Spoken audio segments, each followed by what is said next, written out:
Hello.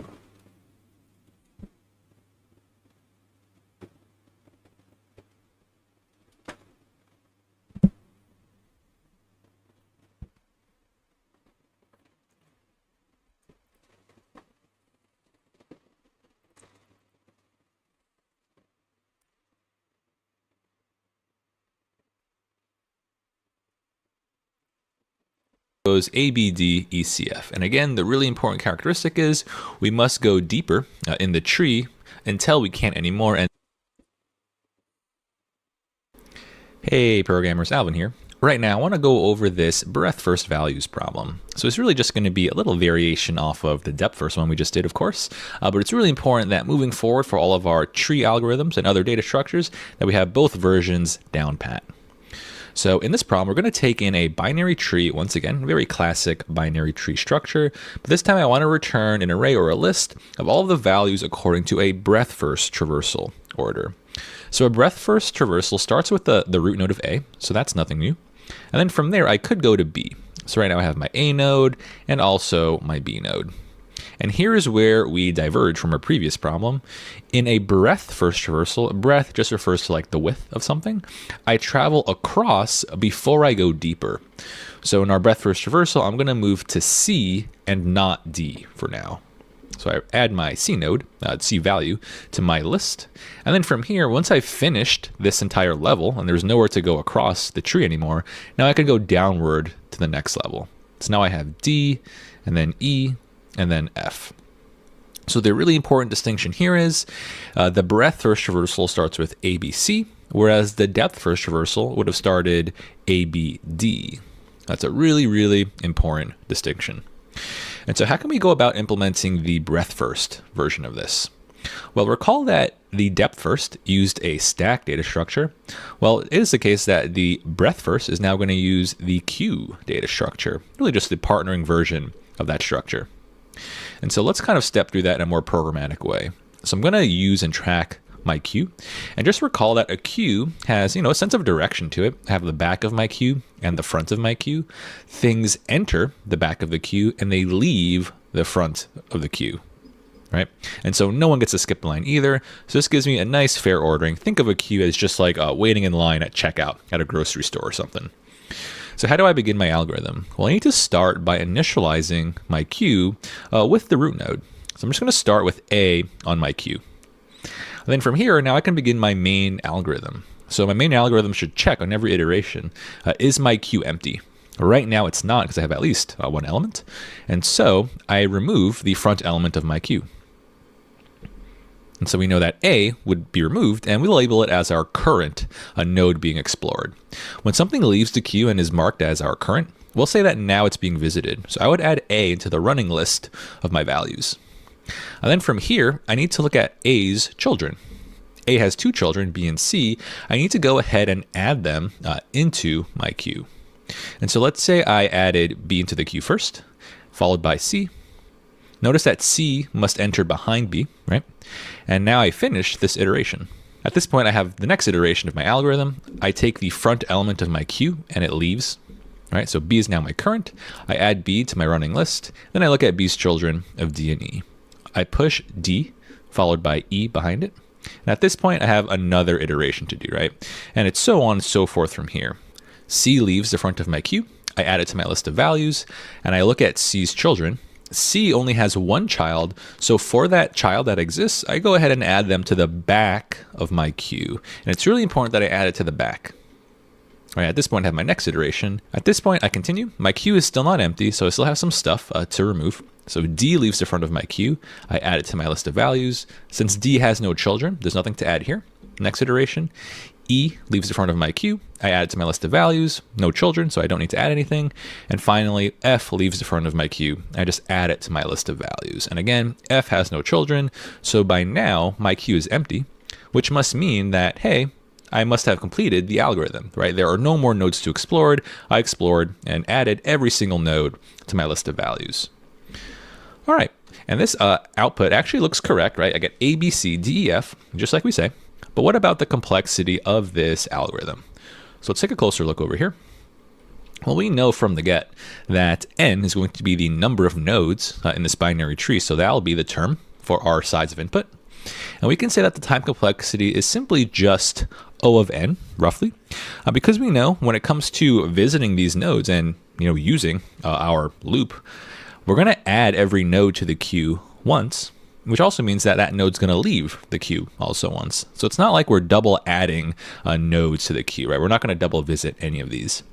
In a similar way, the space complexity is going to be O of n at most, because we're just going to add at most to all of the nodes into our queue. And in general, it's probably going to be less than O of n space in terms of how much space we use in our queue. An important thing I'll just mention right now in regards to the time complexity of this one, here we're going to say that the time complexity is O of n, and that's if we can assume that adding something to the queue runs in constant time and removing something from the queue occurs in constant time. So depending on how you implement this, if you use actually a built-in and efficient queue data structure, you will get this O of n time complexity for our breadth first. But if you use a less optimal like data structure, maybe not a perfect queue, then you might have an actual worse complexity. So again, this time complexity of O of n assumes that we have a maximally efficient queue that has O of 1 add and remove operations. With that being said, I feel pretty good about coding this one up. I'll catch you in the walkthrough video, and I'll show you a few different ways to implement this one.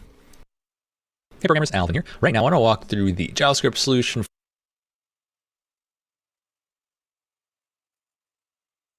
Now we are going to practice like how to implement that. We'll go search for tree of it. So practice.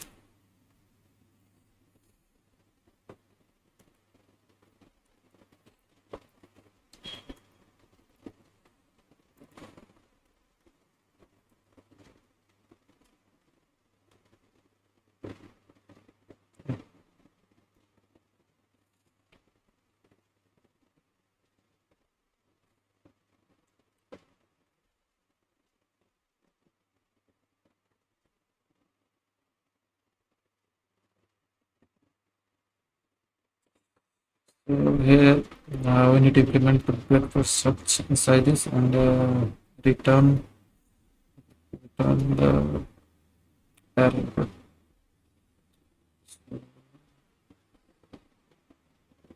Okay.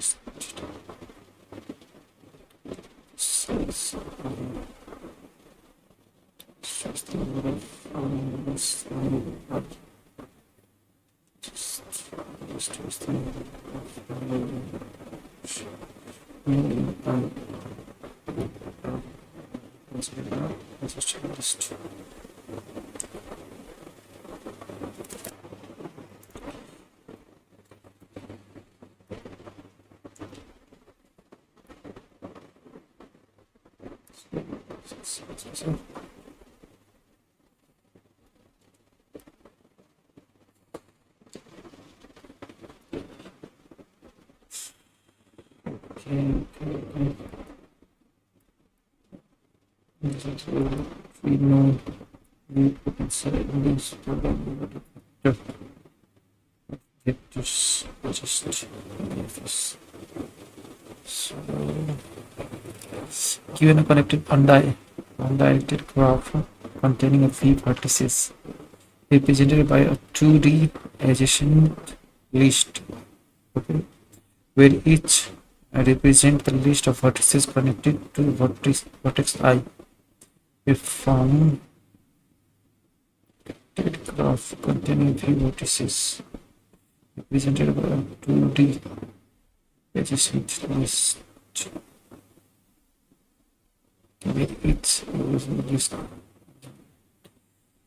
I represent a list of vertices connected to the vertex I. We found the breadth search. Okay, it's not for binary tree, this is for this for binary tree, it's for graph. So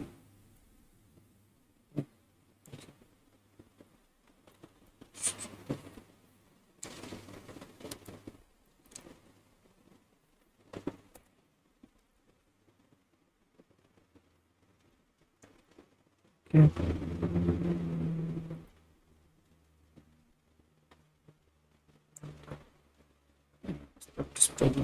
search this binary tree. Traverse this on the office.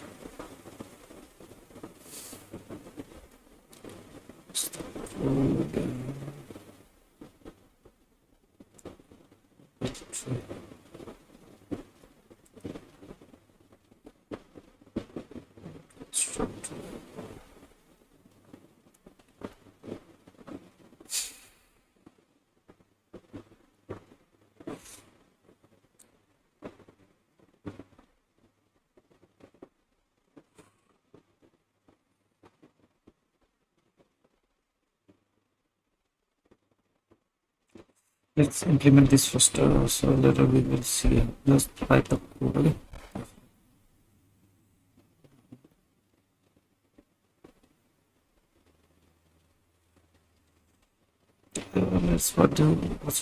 Let's do this. Instead of importing this tree, we'll try to get the breadth for search. Breadth for search for this tree. This tree. Okay?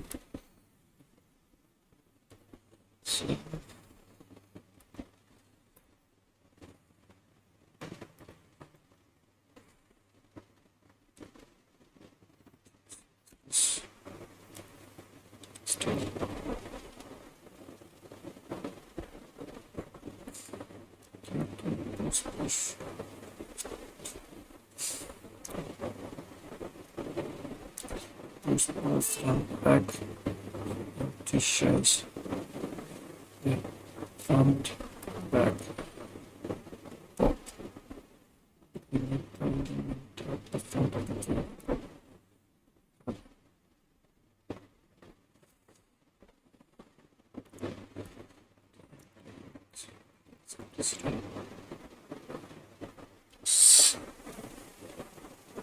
Let's set a template to set it down.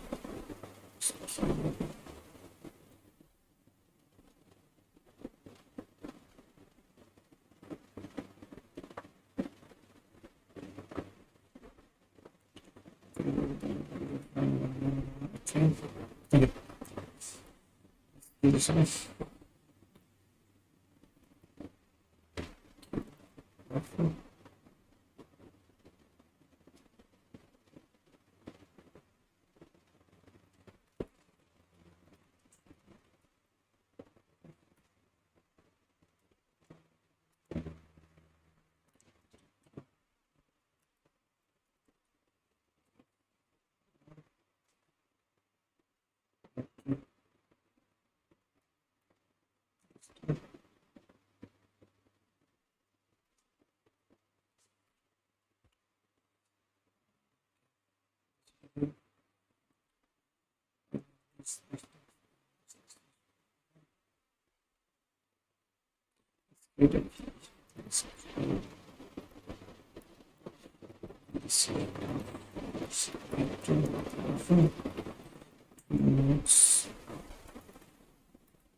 Let's indeed push this, push the link. Okay.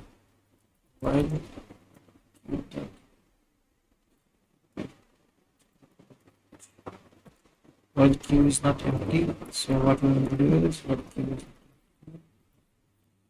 is get them.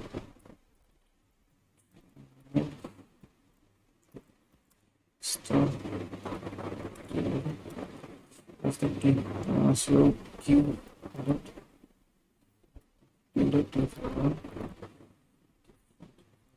okay, let's go to front.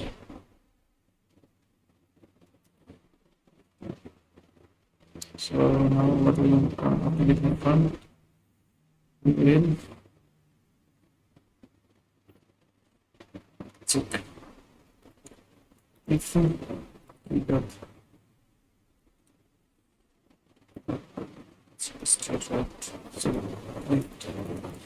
left easy, right button, null, pointer, then what we will do, adding anything, let's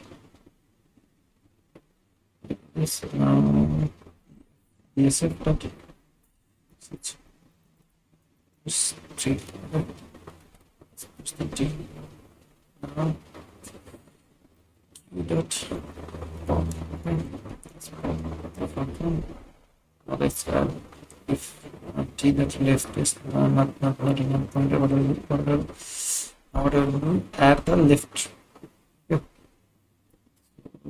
Q dot push t dot left. If t dot right not equal to none pointers.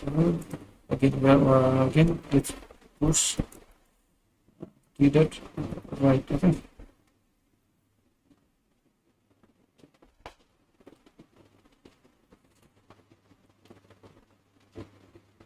Okay, let's do this.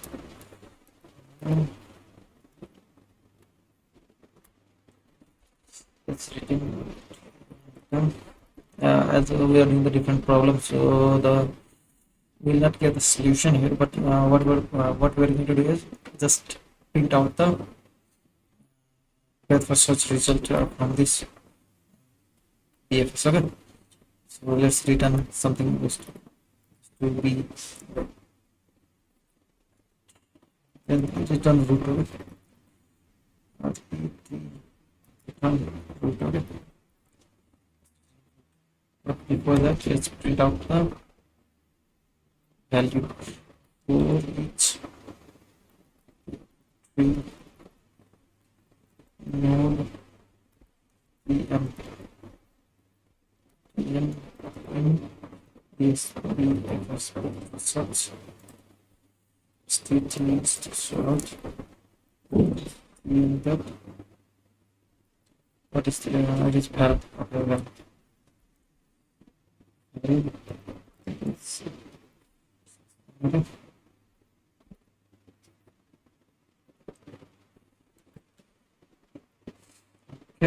let's put it up the process result.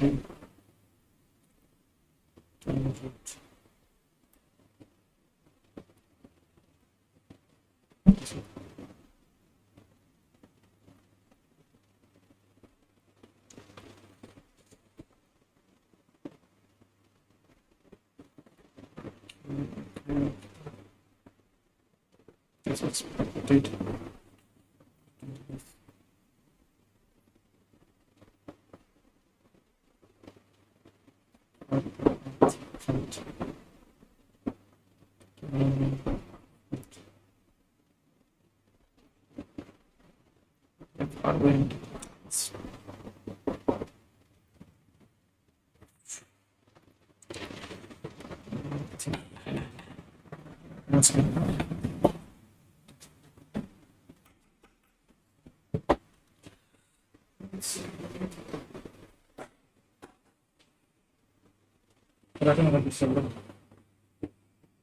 Lihat coba ya, arahan ini online ini saya nih, kira-kira kan mencoba bawa telepon.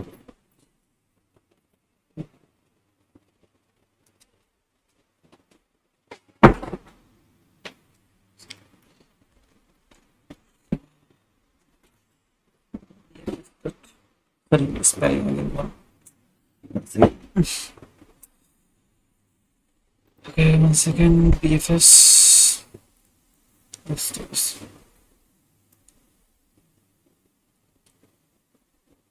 BFS. Update first. Search. Search.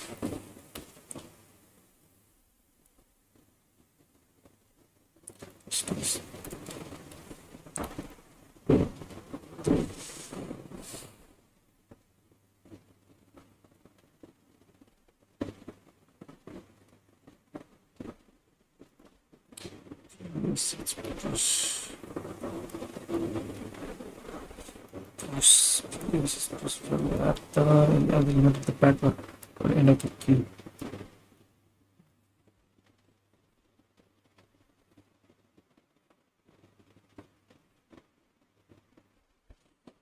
Already added this, so pushing. Okay, that's correct. This is also correct. So push back because this is the vector that is active. Okay, push back t. T dot left is not equal to 0.2.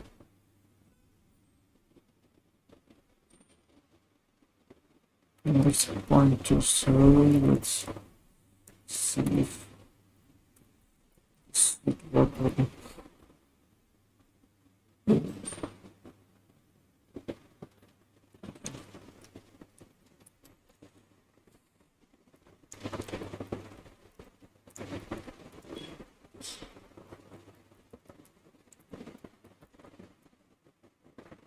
Same. Let's see. Let's change this to also pointing.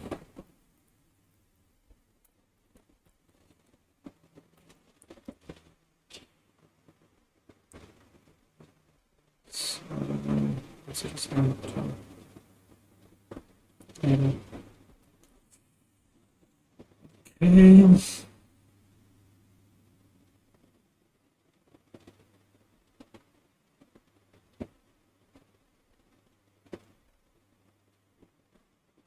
Second, let's see the previous submission we did. We did okay.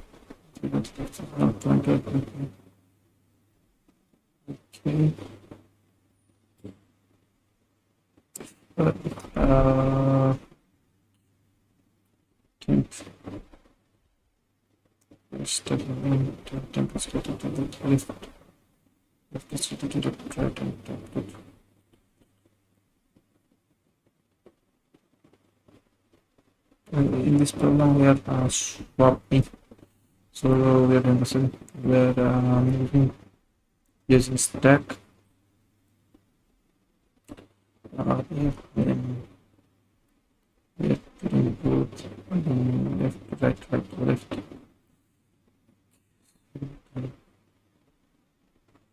This should work. It's not. So, one, do you know position?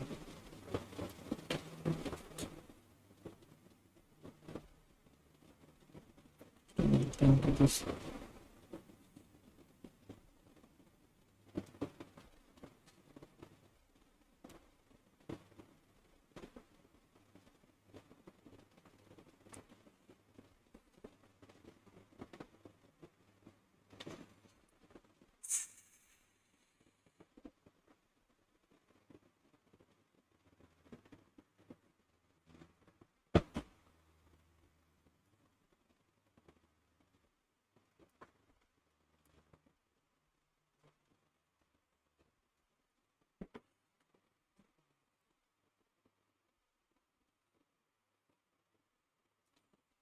What's the problem? T dot left is not equal to the same.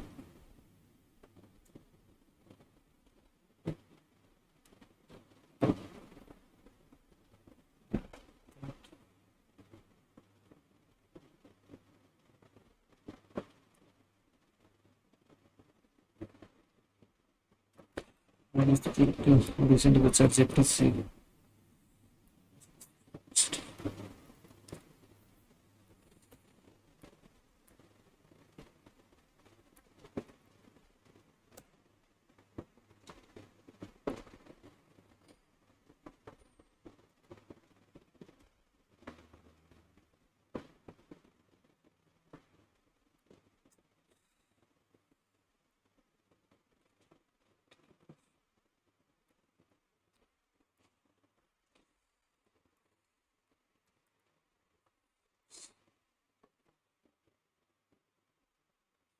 But it wouldn't be first root used to define you need one crucial step, so I think that's even up there. I'm doing the BFS. push, push. This is missing part. You are currently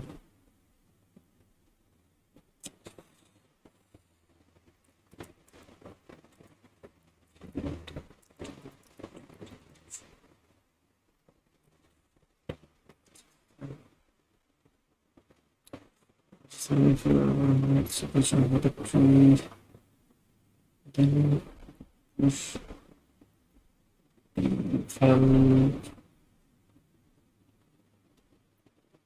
I was thinking that just print it here instead of wipe. Okay. Instead of copying this here. Think all these things we can just repeat it. STD is just out. Read it.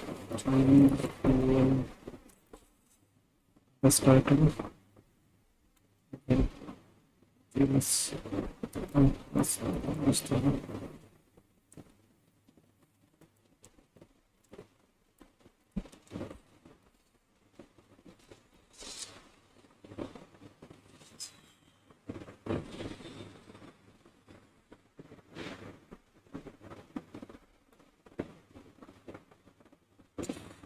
remember access in null pointer once again. If default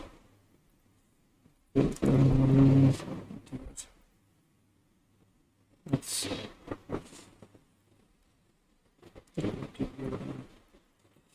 again.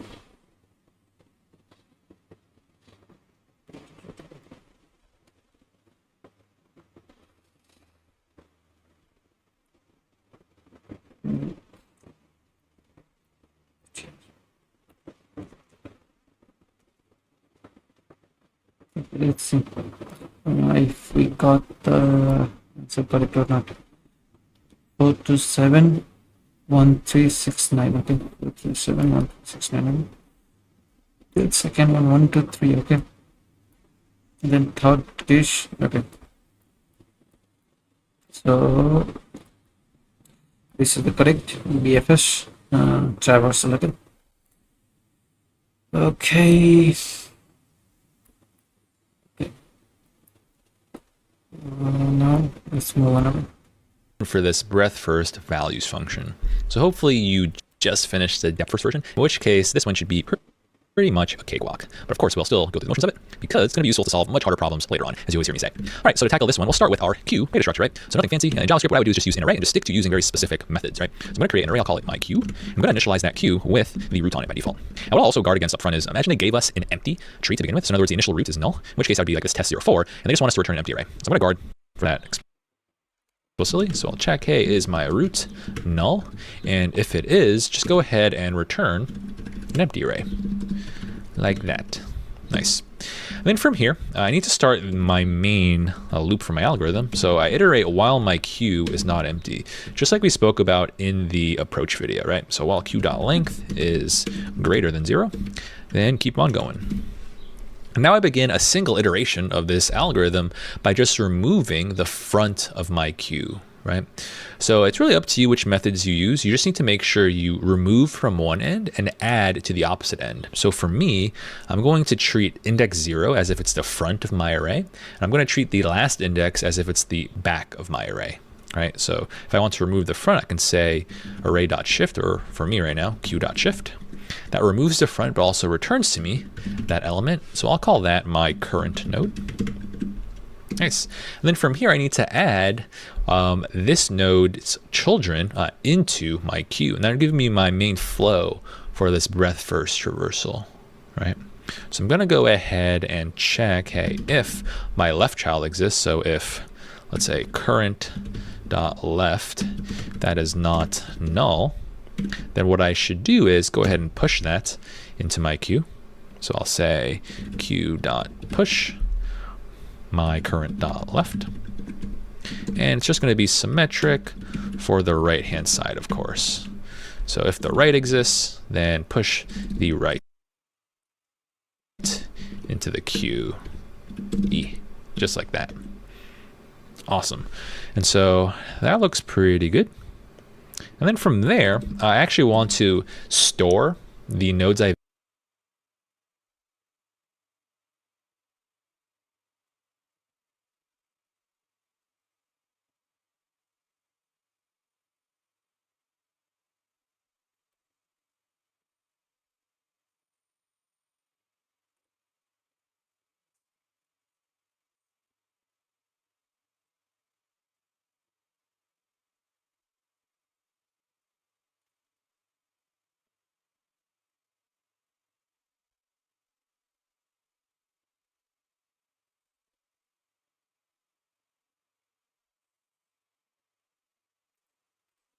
visit in an array for the final return, just like the problem asks. So nothing too fancy. I really want to insert some code over here about. And so I'll create a result array. I'll call it values. Start out empty. Whenever something leaves the queue, I'll just take that and push it into my values. So I say values.push, and I'll push that current val into my queue. And do note that what you can't do is just take like the queue and treat it like your final return value. It must be a totally separate thing, right? I use the queue just for the sake of traveling through in a breadth first order, and the order that you visit is actually derived from the order in which things leave the queue. So that's why I'm doing it over here, right? As soon as something leaves the queue, that's when I consider it visited, so I add it to my values list. Nice. And after my while loop's done running, I'll go ahead and return my entire values array. So let's give this a test. I'm going to run all the test cases, see what we get. Have a few test cases to pass. And there we have it. Here's a nice iterative solution for our breadth first reversal. Just something I want to mention, by the way. Let's look at the prompt. So looking at, I don't know, like the very first example, in this kind of rendition of breadth first, what they ask us to do is really give us a breadth first reversal that moves from left to right. So notice it goes A, B, C in terms of the resulting output, and not A, C, B. Right? Those would both be technically a correct start to A breadth first. And then you can kind of choose, depending on what problem you're solving, whether you want to go left to right or right to left. For me, because I push the left followed by the right, that means the left's going to leave the queue first, right? Because remember, the queue is just like a line and checkout. So if someone enters first, that is the left enters first, they're going to be served before the right. Well, you can just flip these around, and I'll give you the right to left reversal. Cool. So depending on what your problem warrants, you can always manipulate that code a little bit. And this is actually probably like the only solution you can have, maybe aside from just some superficial changes like the code style. This is going to be your go-to and only go-to solution for a breadth first reversal on a binary tree, right? A common mistake I see people try to do a lot is there is not really a straightforward way to implement a breadth first reversal recursively. And that actually makes some sense because a breadth first reversal needs a queue order, right? It needs to use a queue. If you write any recursive code, under the hood it's using a stack. And so that stack versus queue is really just going to fight against you, and you're going to have a really tough time trying to implement the correct ordering. So always just write the iterative version for your breadth first reversal. All right, so I recommend before you hop into the next video, make sure you're able to write this code on your own because we are going to level up difficulty a little bit. But I'll catch you in the next one. Hey programmers, Alvin here. Right now I want to walk through the approach for this tree includes problem. So premise of this problem is I'm going to give you a binary tree and also a target value to look for. And I just want you to tell me true or false, is that target value found within the binary tree? So for this particular example input, the answer is obviously true or yes, right? You could definitely find E within this binary tree. If I gave you another target value like J, you would respond with false, right? Because that value J is nowhere to be found within the binary tree. And really what I'm asking you to do here is we're stepping through the canonical, like breadth first search and depth first search problems. And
And I think I'll walk through both approaches for you right now.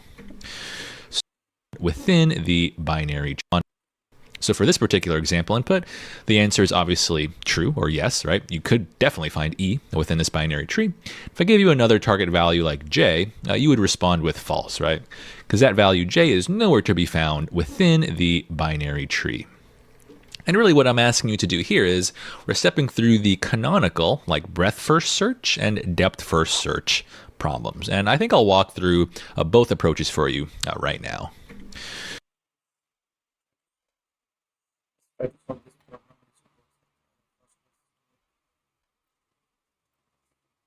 Yeah, first then we go to the episode.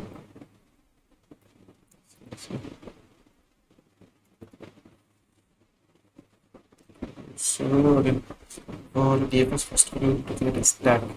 Let's create a stack of nodes. Then we start class this position. Stack of nodes. Let's create a stack. Now let's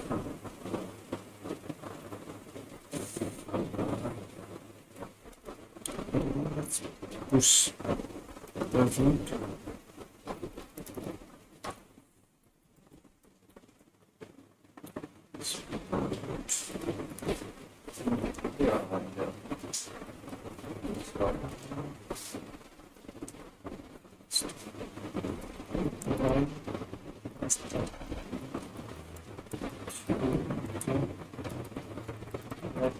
This is not empty. So this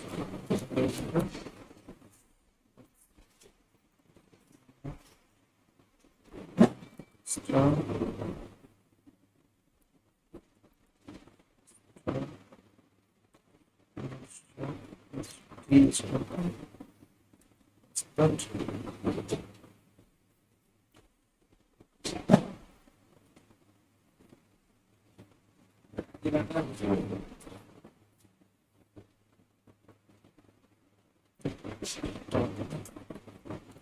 It's doing start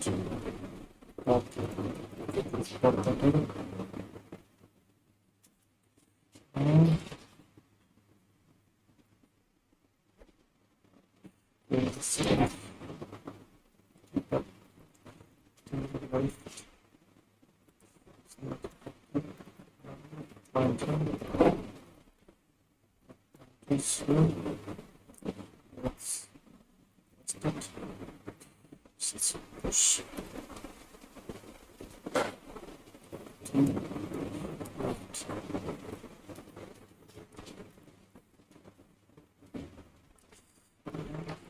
let's do the same thing here.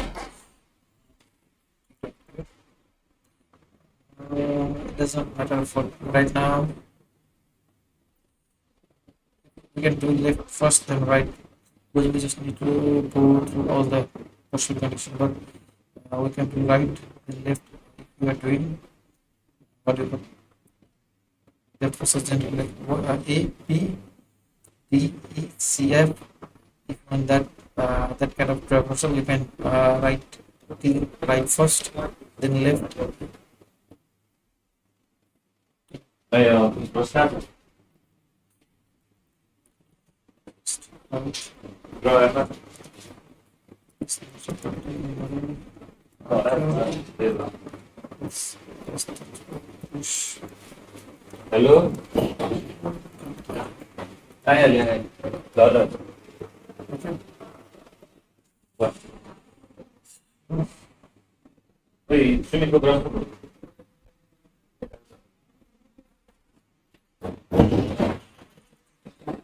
Get up right. Hello. Okay. Brush the brush. Follow.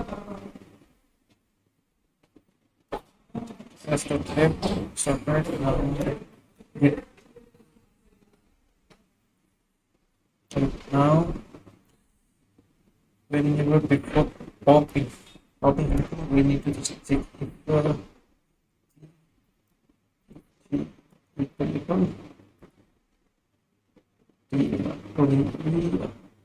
checking target value of the string. So let's check value instead of no. So what I do is the value I'll see target value if true one true. Okay. And it's at the end of the traversal. Let's make it false.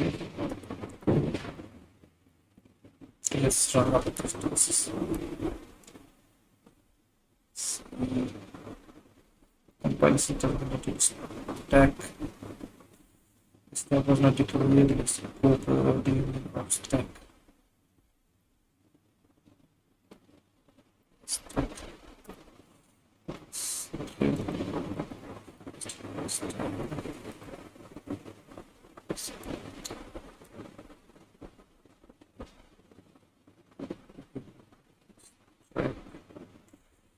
Stack was not declared.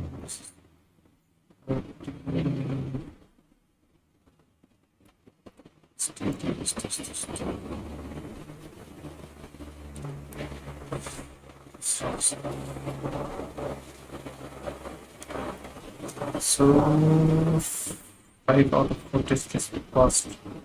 So which test case failed? So that empty test case failed. This is failed is this one. Let's hit return.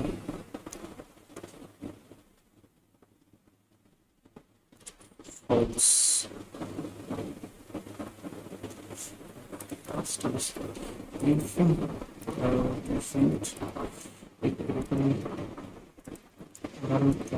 Just sorry. Discussions. All discussions are passed. Let's go to the next problem. Let's see.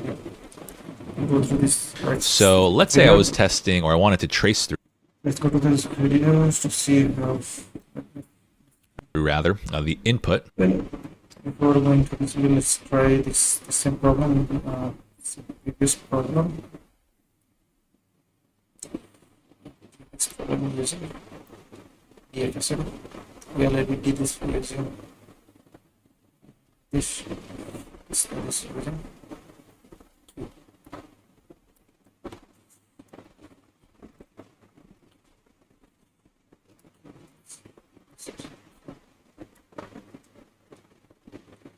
Instead of step, let's make it Q. Top. Instead of Q. It as get prompt. Let's get the prompt. Then category in front.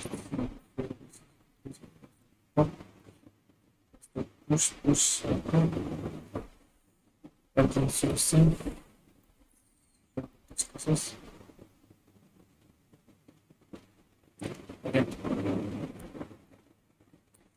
using both the technique, we solve the problem of tree include. So where target was E, how can I go about attacking this one, right? We know that in most of these problems, when they give you a binary tree as input, they're only going to give you really the root node. But that being said, if you have access to the root node, then you know you have access to all nodes that comprise the tree, right? So what I can do is just perform any of my traversal algorithms. So maybe to get going, now let's just do either the breadth first search or the depth first search iterative style. So I think for this trace, I'll stick to the breadth first version, which means we're going to use a queue, right? So as we trace through this, I'm thinking about this one iteratively right now. Hopefully you recall from our previous problems, when it comes to your breadth first traversal, you start with your root node on your queue. And when something leaves the queue, you mark it as your current, right? And here's where I work in the new logic for this particular problem. When something leaves the front of my queue, I'm going to check, hey, is that current value the same as my target value? So is A the same as E? It's not. So I have not found the thing I'm looking for, right? And what I can do is now consider A's children, right? So I look at A's children, they both exist, I add them to the queue. So I add B to my queue, then I add C to my queue. And now I'm on to my next iteration, right? The front element, B, leaves the queue. Then I have to check, hey, is B my target? It's not, right? My target's E. So I keep running. I look at B's children. So I take that D and add it in. And I take the E and also add it.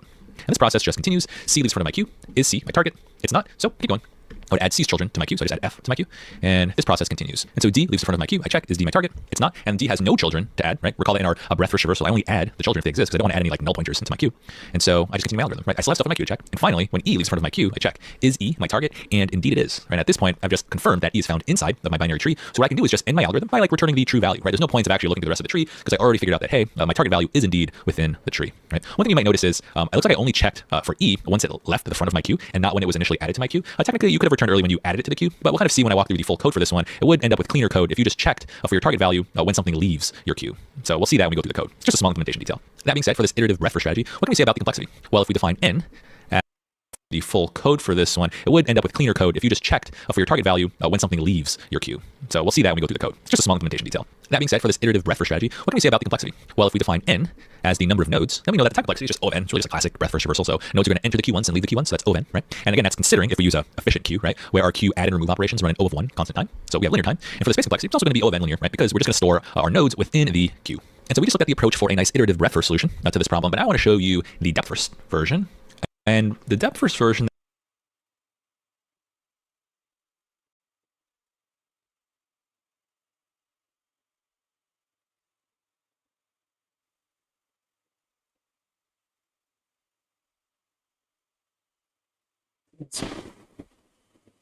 we solve the problem of tree include. So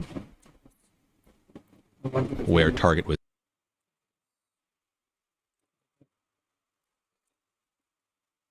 that would be recursive, right? So obviously you could write the iterative depth first solution, in which case you just use basically the same code we just spoke about, but you just use a stack instead of the queue.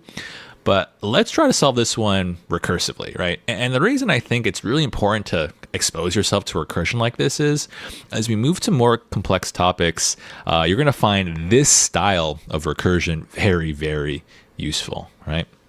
So we have the same input, right? Let's say my target is E, and I have the same binary tree, and now I want to check recursively, is E within this tree? And so how do we start attacking this? Well, we're going to need to think about our base cases, right? So we're going to have really two types of base cases. We'll have like the affirmative base case, meaning, hey, we found a match. And so whenever I counter a node whose value is E or whose value matches my target, then I'm going to have that node or that recursive call return true, right? So that's my like affirmative base case. So I'm just going to plug that return value individually in my tree. You know that this E node's going to return true. And now I'll think about my negatory base case, right? For times where I call upon an empty node or the null node, I should return false. And recall from our previous lectures, we said that we're going to, sometimes represent explicitly our null nodes. So I'm going to fill those in. For example, the C node in my picture would have a left child that is null. So I'll kind of draw that one explicitly. And I know that a node like that is going to return false. Because logically, I should be able to think about all of my recursive calls as if they're their own subproblems, right? So if someone asks me, hey, can you find this E value within an empty tree, right? A null node represents an empty tree. The answer would be no. I can't find the E value in an empty tree because there's nothing there. And so from there, I'm also going to draw explicitly all of those similar null nodes, null pointers, right? So it would look something like this. Notice that from the E node, I don't need to give it a null left and right because I already said that that node's going to return true, right? So that's why I draw my tree like this. And I have all of those false return values. Cool. So we just labeled all of the base cases, right, as the leaves of our tree. And recall that a leaf is just a node with no children, right? And from here, how do I actually combine all of these Boolean values to get the true at the very top? Because I know for my top level caller, that is at the A node, or the A recursive call, I need to get back that value of true, right? And the logic we should use is really just the logical OR. So how does this one work?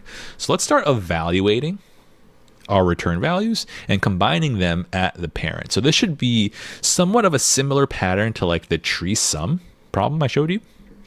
And so what we could do is focus on this D node over here. This node has values ready on its left and right. It has two falses. And when it actually gets those falses returned to it, it just should do the logical OR. So it's doing false or false, which evaluates to false, right?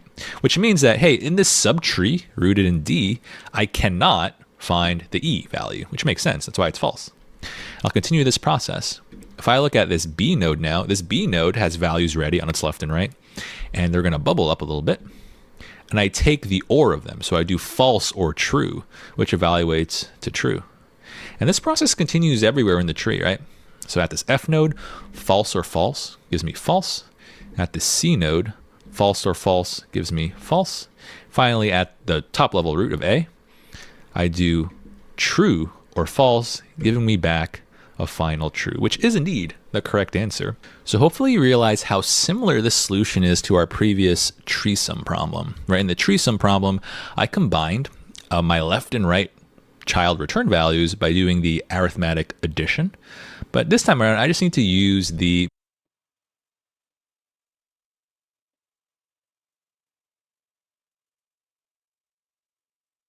Boolean operation of OR, right? So by just adjusting the type to Boolean, we have a very, very elegant solution. Shout out George Boole. And so with that, I think let's go ahead and implement this one in some code, and I'll show you it using the iterative flavor, using maybe a breadth first, and also the recursive version, which is my personal favorite, using this recursive tree structure. Hey programmers, welcome back. All right, now I want to go over a JavaScript solution for this tree includes problem, right? And we'll solve this both depth first and also breadth first. And I think we'll start with the iterative breadth first version. And so this is really just going to be an implementation of the classic breadth first search algorithm. So I'm just going to lay down my classic breadth first traversal code and then just add some conditional logic afterwards, right? So you should be familiar with it by now. But for my breadth first traversal, I'm going to use a queue. So I'll say const queue. So I'll give this at the front of my array into solutions into push. So I'm going to add to the back likewise symmetric node or just a leaf node, right? Something like C would only have a right child, so its left would be null. So if current is C, then I'd be pushing null into my queue as the left, which is no good, right? And so I need to guard here and only push the children if they exist. So something like this, hey, if the current has that corresponding left and right, then I can go ahead and push it. So this is looking pretty good. And that should actually be the main traversal part of the code. So I'll just test this manually. So very manually, so maybe just this call. So I'm not going to return booleans yet. We'll build up to that, but I should at least see my values printed. If I kind of run this manual test case, I'll bring in my node class. I should see the values printed in a correct breadth first order. So that means A, B, C, D, E, F. Recall that breadth first traversal travels across our tree before going lower. So it must finish a level before traveling to the next level. So let's just run this manually as a script. See what we get here. A, B, C, D, E, F. Nice. So I'm getting the right order of traversal. And now I can work in, I think, the conditional logic because they want us to return booleans over here. So pretty straightforward stuff. We'll go ahead and check. Once something leaves the queue, I can check if the current node's value is equal to my target, then I've found the thing I'm looking for. So just return true, right? You're done. You don't need to travel through the rest of the tree because you can return true. But on the flip side, if my value that I'm currently at is not the target value, then I must continue looking through the rest of the tree, right? So if I finish the entire while loop, that means I've traveled through the entire tree and I never found the thing I'm looking for, I should return false. So I need a late return false over here. A really common mistake people tend to make is, what you don't want to do is just do like else return false here. So this is going to be wrong, right? Because this would only check like the very first node. This would only check the root, and then you check if the root is not equal to the value. If it's not, you just return false, which is not really useful because it could be somewhere else in the tree. So you're gonna need that late return false pattern over here. But with that, I think we're gonna pass some of the test cases. So I'll run the test cases by hitting that test button. And there's probably one scenario we did not foresee. Cool, and there it is, right? Can I read property val of null? We're failing test 05. If I look at that spec, test 5 gives us the null node as our root, right? So just an empty tree. You cannot find the B character inside of the empty tree, so return, looks like false over here. And so I can just handle that one explicitly. I'll go ahead and check at the top. If my root is null, right? If that's the case, then just return false. So I can't possibly find any target in an empty tree, right? The reason our code was failing before is if root is null, then I initialize my queue with null, and when that thing is popped, when that null is popped, or rather shifted from the queue in the first iteration, then I check null.val, which is an illegal JavaScript operation. So I'll run all these test cases now. Nice, and there we have our breadth first solution for this tree includes problem. All right, now let's work on the recursive depth first version of this. It's actually my personal favorite because it utilizes a pattern that I think is quite elegant and one I use a lot for much more difficult problems. So like we said in the approach video, if you haven't watched the approach video, you definitely want to check it out for this recursive version, right? What I should do is check, hey, if my root is null, if I have the empty tree basically, then just return false, right? Because I can't possibly find my target in an empty tree, right? That's just a given. And from there, I know I'm going to have the general shape of some just depth first traversal code, which means you call the same function because it's recursive. That's what recursive means. And you pass along your root.left and a separate call your root right. And what I should be sure to do is don't forget to pass in your target, right? The target that you're looking for never changes. And I know that these two calls are going to give me back Boolean data. And I know that the Boolean I get back from like this call would represent whether or not I found the target in that subtree, right? So this gives me the result of if I found it in the left subtree or the result if I found it in the right subtree. And I can just do the logical OR on both of these, right? So if I find it in either subtree, then return true. So I could just write an inline return true over here, right? So let's say it's in my right subtree. Then this left-hand side evaluates to false, and this is true, in which case this entire thing evaluates to true. And let's say in a bad scenario, let's say it's not found in either subtree, so this evaluates to false, this right-hand side also evaluates to false, false or false gives me false. However, one thing I need to be sure to add is also an additional base case. After I check if my root is null, what I want to do is then also check, hey, maybe this root I'm currently at, maybe it actually has the target, right? So if root val is equal to the target, then you're also done, except you can return true. Cool, and that was very reminiscent of our approach video. So let's give this a shot. We should be able to pass. Nice, and I love how clean this code is. I will admit, it's pretty tricky if you're not a fan of writing recursion, in which case I'll totally convince you into being a fan of recursion. But notice how kind of clean this code is. It really leverages recursion. One very important thing I want to bring up is it's really keen that I put this base case on line 26 after the null check, right? So let's say I flip the order of these. Let's say you did this. I believe that would not work out always. It can be null at the first, like we did not check the null, the value that will give an error. Because it assumes that you even have a root, right? So I'm feeling a test 0, but in general, if you look at this code, let's say that root was null, right? You're going to start by checking null.val, and that will throw an error, right? Cannot read property val of null.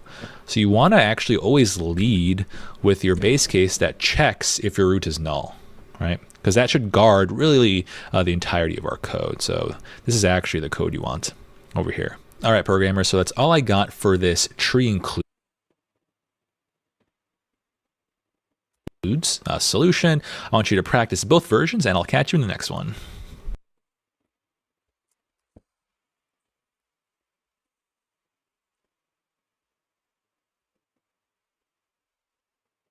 So this is the simple thing. Let's first check if root pointer return false, then check if root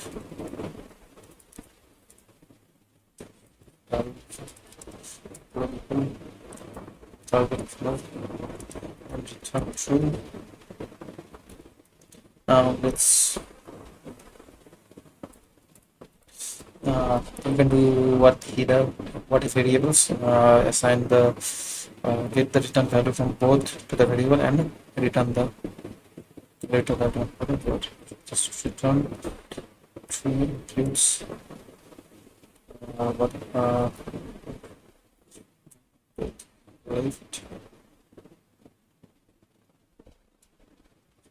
right target how right it's right target so let's close.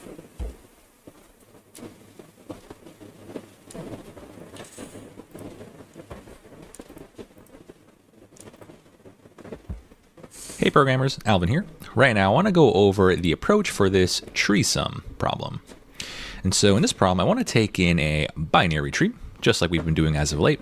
This time the values within the nodes of this binary tree, they're going to be numbers, right? And what I want you to do is compute the total sum of all the values in this tree. So for this example, we should end up with 25.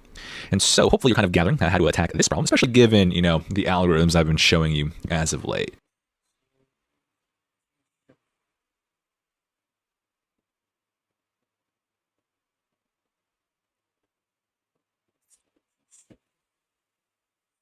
So it's basically we can do two things. First, that will be if we do recursively return 0, that will 0 0 0 plus 0 return will be 0. Otherwise 0 0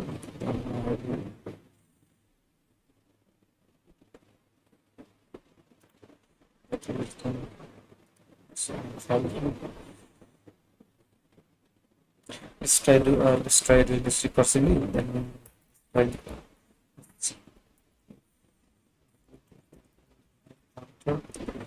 return 0.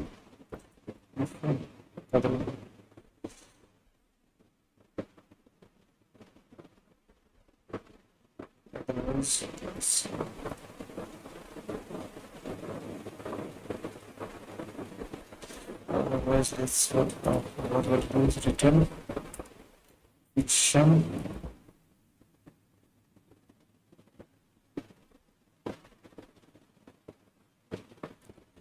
fruit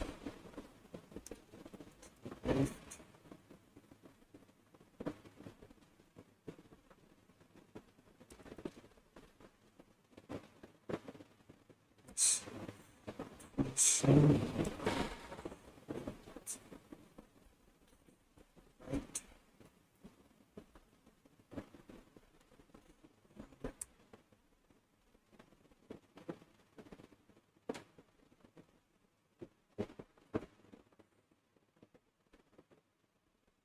if it's not null,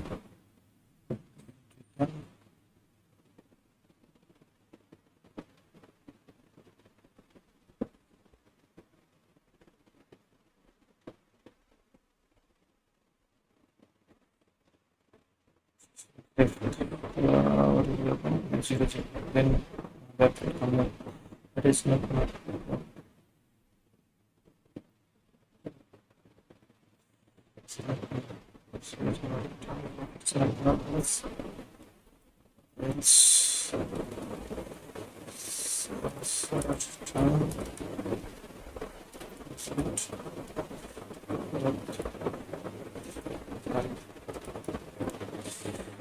let's run this one.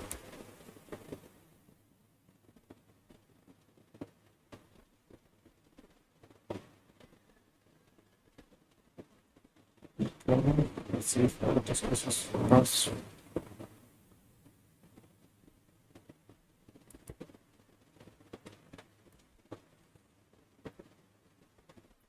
Sources and just this is expected to do that's free.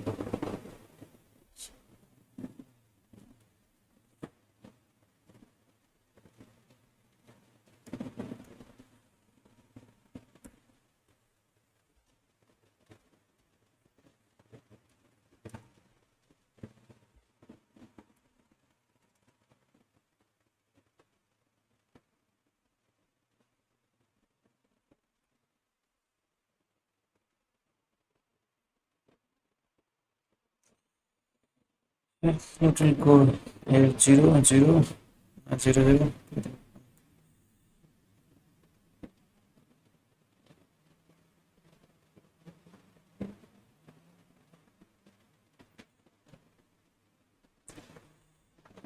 Check.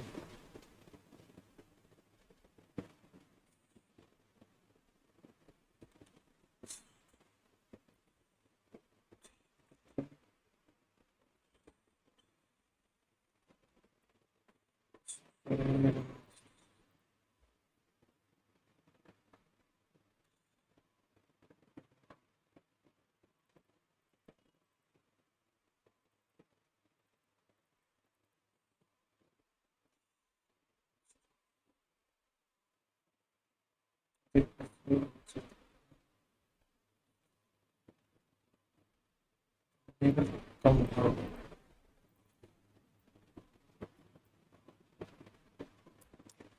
We try to do this recursively, it will enable and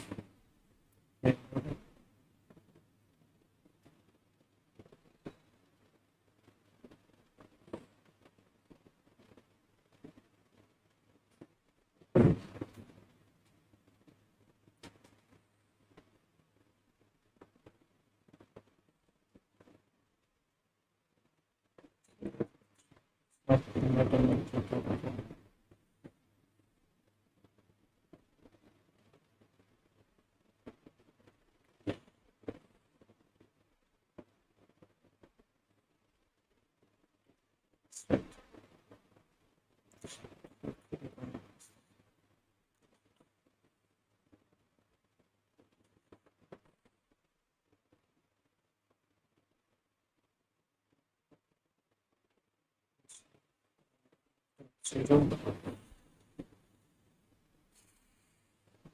animation something.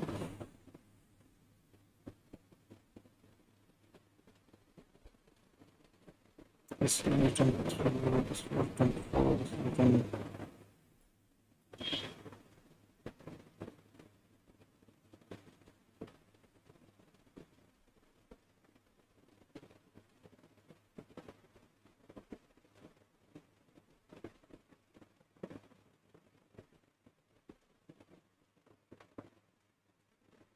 Let's first implement basic TFS.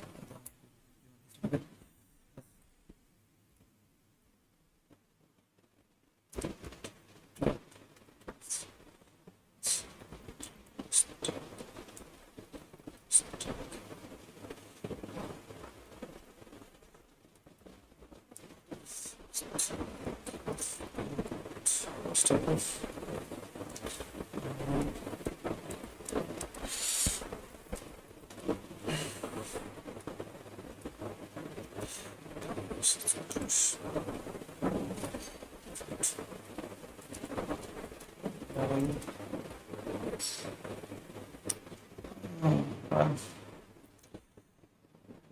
Yes, but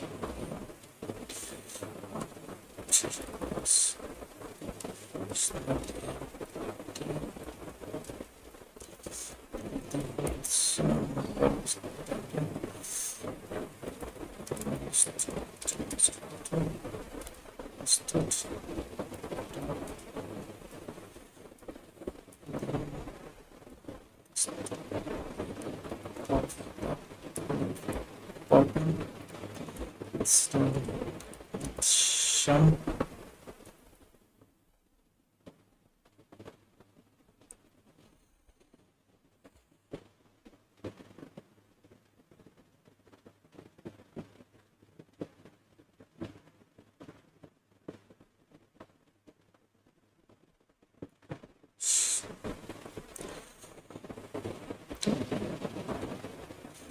That shun possibility. Out.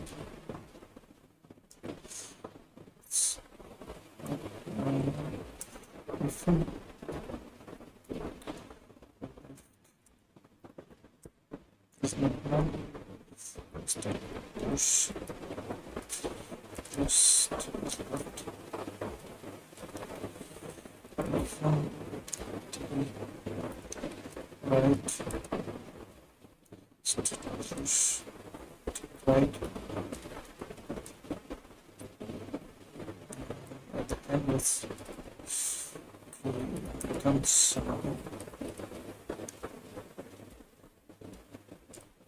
also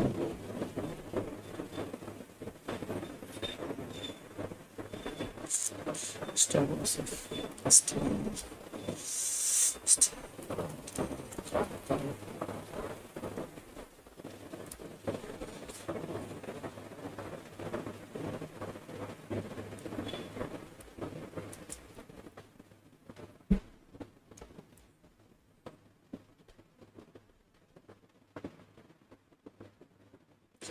test was failed because of the footage. Wait, open. This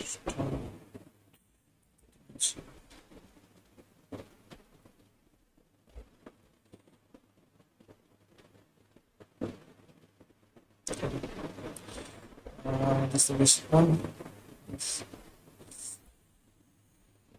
Okay.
This will be go.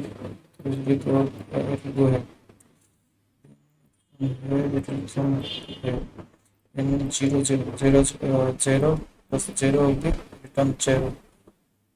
There then it will be 4 0 0 it will return 0. It will come here back. It will return 4.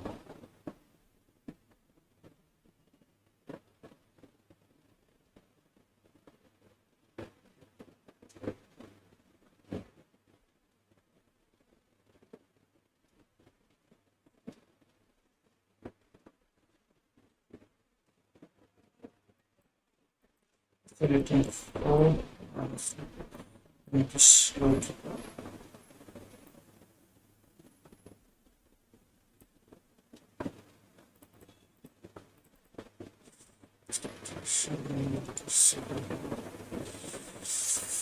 I'm missing something, I don't know. 4 minus 2. So this will get 4, this will get minus 2, but how? If this is no.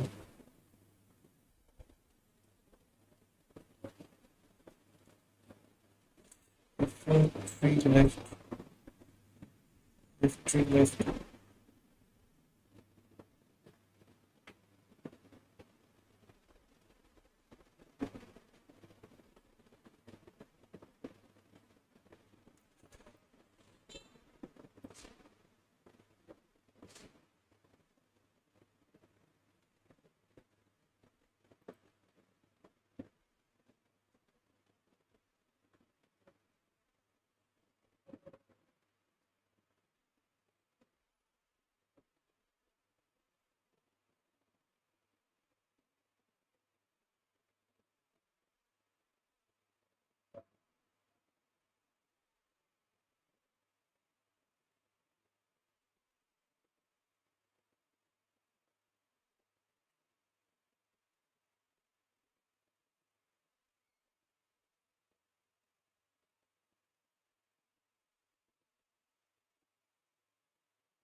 Yes.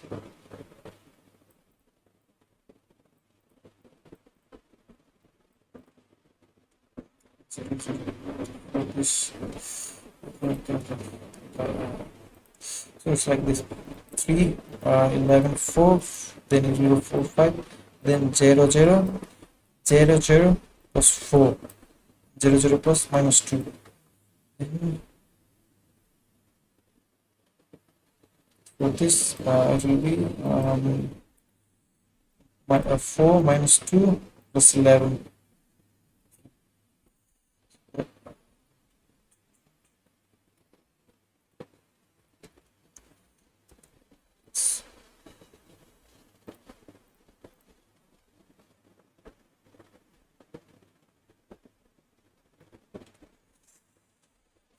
Recursion is little, you have to understand it.